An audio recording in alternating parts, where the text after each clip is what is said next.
Hello mga ka-Michael Vlog. So for this video, may gagawin nga po ni Michael Vlog, magbubuhat po ng tie beam. Kung nakikita nyo guys, may isa na po dito. So bali po dyan tayong magpapagulong at talagyan po natin ng tubo para po tayo hindi mahirapan. So tingnan naman po ninyo kung gaano kalalaki yung ating pong bubuhatin ngayong araw ng Biyernes. Ayan po, bali po araw po pala ng Biyernes. Ayan po yung bubuhatin natin na tie beam na gagawin po natin po dyan na po. Nakikita naman po ninyo talaga po anong bigat niyan, anong lalaki po niyan, ano po. So ayun nga guys, konting pagkakamali lang po natin dyan, pwede pong madurog ang ating mga kamay, kaya po kailangan po pagbubuhat natin ay ingat din at hindi naman po dapat barabarahin kasi tingnan naman po ninyo kung gaano kabigat yan bakal na yan. So bali po siyam na katao kami magbubuhat. So bali ayan nga po guys, at samahan niyo po si Michael Vlog. So bali po pala ganito, pinatong na po namin. So ngayon guys, ayan po yung pagpapatungan namin ng mga tie beam na dadalhin namin dito sa kabilang side po pala sa labas. Yung mga bakal na gagawin natin, ano po, na ating bubuhatin ay galing po sa labas. So konti nga lang po natin pagkakamali din at pwede pong madurog ang ating mga kamay. So bali po pala yung ating mga kamay, ingat laang at sana po ay walang mangyari sa aming masama sa pagbuhat ng tie beam. Alam naman po natin mabigat ang tie beam at tingnan naman po ninyo kung gaano kalaki ang tie beam na yan, kung kitang-kita nyo. So bali po nagpahinga muna lang ng kaunti at talaga pong hingal na kami dyan. So bali po pala nakapaglagay na rin kami dyan ng tie beam sa kabila. So mamaya po ay papakita ko na rin po sa inyo kung paano po kami magbuhat ng tie beam at kung paano po kami mag-ingat at kaunti pagkakamali lang po pwedeng madurog ang ating mga kamay, ano po. Ayan. Bali po pala lumabas na kami sa park na yan. So bali po na nagta-traffic. Ayan, hindi naman po pwedeng wala na mag-traffic at marami pong dumadaan. Ay delikado rin po, ano po.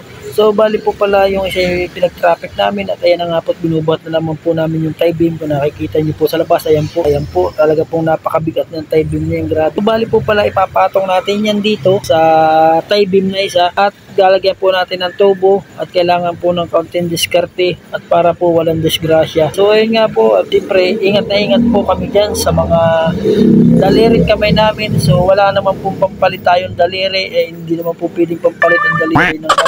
So bali ayun nga po, at lagyan na nga po namin ng tubo. So bali ganyan po ang diskarte namin ngayon sa pagbuhat ng mga tie beam na may malalaki. So grabe pong lalaki niyan, lalapad po talaga yan. Bali po nasa 300 kilos mahigit po yan, abot pa ng 400 o 500 kilos yata po yan. So bali ayan nga po, at amin pong binubuhat papasok sa aming site. So bali po pala yan yung site namin na paglalagyan yung mga tie beam na malalaking bakal. So medyo hirap lang po tayo dyan at talaga po ay si Michael Vlog ay yung nakapula. Bali po pala kailangan natin mag-ingat at yan po ay delikadong mapataka ng ating mga paa. Talagang po durog na durog, hindi ka po sasantuhin ng ating mga tie beam na yan. So bali po ganito ang diskarte namin. Ayan. So lagyan po namin ng tubo at tulak-tulak po namin at talaga pong pagbuhat niyan ay napakabigat po. Kahit siyam pa po kayo katao dyan, hihingalin po kayo, hindi nyo kakayanin. Kaya po kailangan yung mga diskarte malulupit, ano po. Ayan, katulad po niyang ginawa namin. Ayan po ang diskarte para po utay-utay lang ang pagulong, ano po. Bali po pala samahan nyo si Michael Vlog. So tara guys, let's go!